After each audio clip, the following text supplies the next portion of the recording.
Escolha um superpoder e a próxima pessoa vai escolher como você pode usá-lo. Uai, meu nome é Cauã e eu quero ser super invisível. Mas apenas quando estiver perto de mulher.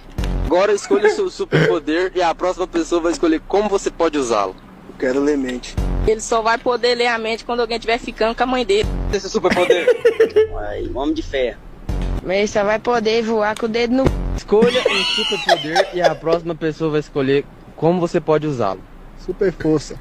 Só pra carregar tijolo. Escolha um superpoder e a próxima pessoa vai decidir como você pode usá-lo. O imbrochável. Mas só com homem. Agora escolha um superpoder que a próxima pessoa vai escolher como é que você pode usar. Do Batman. Ele vai cair na chata do Purinho. Agora escolha o seu superpoder e a próxima pessoa vai escolher como você pode usá-lo. Queria o poder do Wolverine. As garras do Wolverine só vai poder ativar quando tiver limpando a boca. Eu quero o poder da visão noturna. Ah, mas ele só pode usar quando tiver de dia. E qual vai ser o seu superpoder? O poder